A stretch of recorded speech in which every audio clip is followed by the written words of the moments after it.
मुझे बचाओ। जो बबली कबूतरी का बेटा था, परंतु वो पेड़ पर बने घोंसले में रात के उस समय सो रहा था, जब उस घोंसले के हिलने के कारण जो कबूतर पेड़ से नीचे गिर गया, परंतु वो मौके पर ही मर गया था। फिर अगली सुबह, हाय मेरा बच्चा, मेरा जोजो मर गया, मेरा जोजो मुझे छोड़कर चला गया। अगले रोज जैसे ही बबली कबूतरी ने अपने बेटे का शरीर देखा तो उसने शोर मचाना शुरू कर दिया। सारे पक्षी भी इर्द गिर्द जमा हो गए थे। मैं छोड़ूंगी नहीं उन दुष्ट उल्लुओं को, उनके कारण मेरा जोजो मुझे छोड़कर चला गया। देखो बबली, हमें बुद्धि से काम लेना होगा। उस पेड़ से कुछ ही फासले पर एक गुफा में दूर उल्लुओं का झुंड रहता था। वो उल्लू काफी दुष्ट थे। उल्लू दिन में सोया करते और रात होते ही सारे पक्षियों को तंग करते थे। रात होते ही वो उल्लू उस पेड़ की ओर जाते और पक्षियों के घोंसले गिराते, जिस कारण पक्षियों के काफी नन्हे बच्चे गिर गए थे। उनमें से काफी पक्षी मर भी गए थे। यूं उन पक्षियों और उल्लुओं की दुश्मनी हो गई थी, परंतु पक्षियों को कोई भी सूचना नहीं आ रही थी कि उन्हें क्या करना चाहिए। अब लूसी कबूतर का जो भी मर गया था, यूं सारे पक्षी भी जमा हो गए थे। उन दुष्ट उल्लुओं से अपने बच्चों को हम अब कैसे बचाएं? यूं तो हमारे परिवार का अंत हो जाएगा। हम में से कुछ पक्षियों को रात में पहरा देना चाहिए। हाँ, मुझे भी यही लगता है, परंतु मुझे नहीं लगता कि इससे कुछ फर्क पड़ेगा। हमें उल्लुओं को बुद्धि से हराना होगा। बुद्धि से नहीं, ताकत से हराना होगा। आज रात जब वो यहाँ आएंगे, हम उन्हें अपनी चूंच और पंख से मार देंगे।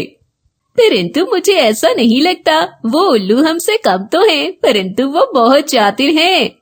हाँ, मुझे भी ऐसा लगता है। हमें कोई उपाय निकालना चाहिए और बुद्धि से उनको हराना चाहिए।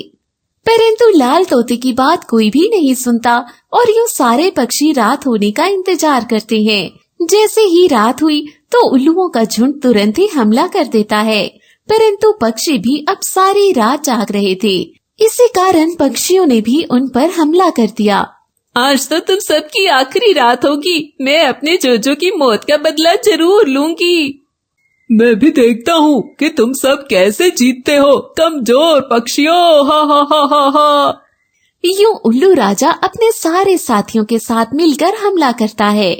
सभी पक्षी और उल्लू आपस में लड़ने लगते हैं, परंतु जीत उल्लुओं की होती है और सारे पक्षी थक जाते हैं। उल्लू उन पक्षियों के नन्हे बच्चों को फिर से मार देते हैं और रात के समय वापस अपनी गुफा में चले जाते हैं।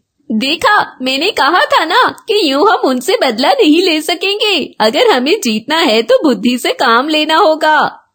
हाँ, लाल तोता बिल्कुल ठीक कह रहा है। हमें उनकी बात मान लेनी चाहिए। परंतु अब हमें क्या करना चाहिए? तुम सब पक्षी ऐसा करो कि मुझे मारो। ये क्या कह रहे हो? हम ऐसा हरगिज नहीं करेंगे। आज तक हम प्रेम के साथ रहे हैं और आज हम आपस में लड़ाई क्यों करें? देखो, यही एक उपाय है। तुम सब मुझे इतना मारो कि मैं मरने वाला हो जाऊं। अगर यही बात है तो ये लो। कालू कौवा लाल तोते को अपनी चोंच से मारने लग जाता है और यूं देखते ही देखते सारे पक्षी लाल तोते को मारने लगते हैं। लाल तोते का पंख घायल हो जाता है, उससे चला भी नहीं जाता। वही दूसरी ओर उल्लू राजा अपनी गुफा में राज कर रहा था।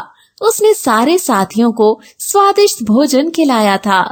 जब एक उल्लू उसके पास आया, राजा जी, एक पक्षी बाहर खड़ा है, वो आपसे मिलना चाहता है। ऐसा कैसे हो सकता है कि कोई पक्षी मुझसे मिले? चलो उससे अंदर भेजो। यूं लाल तोता घायल शरीर के साथ उल्लू राजा के पास जाता है। लाल तोते, ये हालत किसने की तुम्हारी? क्या हमारे अलावा भी तुम्हारा कोई दुश्मन है? बहुत बुरा किया उन पक्षियों ने मेरे साथ। मैंने उन सबको कहा कि हमें उल्लुओं की गुलामी करनी चाहिए, परंतु इस बात पर मुझे सारे पक्षियों ने बहुत मारा। उल्लू राजा, अब मैं आपके साथ ही रहना चाहता हूँ। मुझे उन पक्षियों के साथ बिल्कुल भी नहीं रहना। अगर आप मुझे पनाह दे दें तो आपका बहुत बहुत धन्यवाद होगा। उल्लू राजा काफी खुश हो जाता है। ठीक है। परंतु मैं यूँ आपकी तरह इस गुफा में नहीं रह सकता। मैं आपकी गुफा के बाहर ही एक घोंसला बना लेता हूँ। मैं आपसे इस चीज की अनुमति चाहता हूँ। हाँ ठीक है। यूं लाल तोता अब काफी ज्यादा लकड़ियां इकट्ठी करने लगता है और उस गुफा के पास उस पेड़ पर वो लकड़ियां ले जाता है।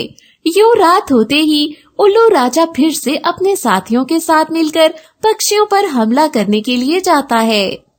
वाह राजा जी वाह, आप आज तो और भी ज्यादा ताकतवर लग रहे हैं। जाएं और उन पक्षियों पर हमला करें। यूं उल्लू बहुत खुश हो गया और तुरंत ही उस पेड़ पर चला गया, परंतु वहाँ पर तो कोई भी पक्षी नहीं था। वो अपने साथियों के साथ वापस गुफा में आता है और उस लाल तोते को देखता है। इसी लाल तोते ने उन सब पक्षियों को खबर दी होगी, इसी कारण कोई पक्षी वहाँ पर नहीं था। इससे तो मैं नहीं छोड़ूंगा। वो लाल तोते को मारने के लिए जाता है जो उन लकड़ियों पर सो रहा था। रुकिए राजा जी, हमें गलती नहीं करनी चाहिए। मैं पक्षियों के पास कल दोपहर को जाऊंगा। इस तरह सारी बात पता चल जाएगी। अगर ये पक्षियों के साथ मिला हुआ है तो जरूर वो पक्षी कोई न कोई बात जरूर करेंगे। हाँ ये ठीक है, परंतु अगर तो ये बात सच निकली तो मैं इसे जान से मार दूंगा। यूं वो दोनों गुफा के अंदर चले गए। अच्छा तो ये बात है, मुझे अभी सब पक्षियों को सावधान करना होगा। यूं लाल तोता उसी समय वापस पक्षियों के पास जाता है और उन्हें सब कुछ बताता है। दूसरी ओर वो उल्लू सारी रात सोता रहता है और अगले रोज उठ जाता है। वो पक्षियों के पास जाता है। हरियाली बहन, बहुत अच्छा हुआ जो लाल तोते को अपने परिवार से निकाल दिया। वो तो गद्दार निकला, उसने अच्छा नहीं किया। अब वो उल्लू के साथ ही रहेगा। उसे कभी भी अपने परिवार में शामिल नहीं कीजिएगा। हाँ वो बहुत लालची है, उसने हम सबको धोखा दिया। उल्लू तुरंत ही ये बात सुनकर वापस चला जाता है। राजा जी, मुझे सब कुछ पता चल गया है। लाल तोता पूरे मन से हमारे साथ है। आप चिंता न करें, वो कभी भी धोखा नहीं देगा। यूं अगले रोज उल्लू दोपहर को सो जाते हैं। लाल तोता तुरंत ही पक्षियों से मिलने जाता है। वो वहाँ से 2 पत्थर भी अपने साथ लाता है और अपने पेड़ पर उन लकड़ियों के साथ वो पत्थर रखता है। यूं काफी समय गुजर जाता है और फिर एक रोज लाल तोता बहुत खुश होता है। वो जैसे ही गुफा में जाता है तो सब उल्लू सो रहे थे। वो तुरंत ही पक्षियों के पास जाता है। अब समय आ गया है कि दुष्ट उल्लुओं से अपना बदला लिया जाए। क्या सब तैयार हैं? हाँ हम तैयार हैं। यूं सारे पक्षी उसके साथ गुफा के बाहर इकट्ठे हो जाते हैं। चलो सब पक्षी ये लकड़ियाँ उठाओ और गुफा को बंद करो। सभी पक्षी बारी बारी वो लकड़ियां उठाते हैं और उस गुफा का मुंह बंद कर देते हैं। वो गुफा सारी बंद हो जाती है, जबकि अंदर वो उल्लू अभी भी सो रहे थे। लाल तोता उसके तुरंत बाद ही वो पत्थर लेकर आता है। अब इस पत्थर का क्या करना है? हमने तो गुफा पहले ही बंद कर दी है। अभी बदला पूरा नहीं हुआ, उन दुष्ट उल्लुओं को अभी मजा चखाना है। ये कहते साथ ही लाल तोते ने उन पत्थरों को आपस में रगड़ा था, जब तुरंत ही आग जलने लगी। लाल तोते ने वो आग लकड़ियों पर लगाई थी और यूं सारी लकड़ियों को आग लग गई थी। वो धीरे धीरे गुफा के अंदर जाने लगी थी। वही दूसरी ओर उल्लू राजा तुरंत ही उठ जाता है। जाओ देखो ये आग कैसी है। राजा जी, बाहर जाने का कोई रास्ता नहीं है। लगता है हम इस गुफा में कैद हो गए हैं। अब हम क्या करें? नहीं, ऐसा नहीं हो सकता। तुरंत जाओ और देखो ये किसका काम है। लाल तोता उल्लू राजा की चीखें सुनता है। ये अच्छा काम मेरा है। तुम्हें क्या लगा कि तुम हमसे जीत जाओगे और हमारा अंत करोगे? अब अंत तो तुम्हारा होगा। देखना तो कैसे अब तुम्हारा अंत होता है। नहीं, ऐसा नहीं हो सकता। मैं तुम्हें जान से मार दूंगा शातिर तोते। परंतु सारी गुफा में आग लग जाती है और उल्लू राजा अपने बाकी साथियों समेत उस आग में जलकर मर जाता है। बाकी सारे पक्षी अपने घोंसले में आ जाते हैं। सब बहुत खुश होते हैं और हंसी खुशी जिंदगी गुजारने लगते हैं। यूं बुराई का अंत हो जाता है और यूं वे सब लाल तोते की बात मानने लग जाते हैं।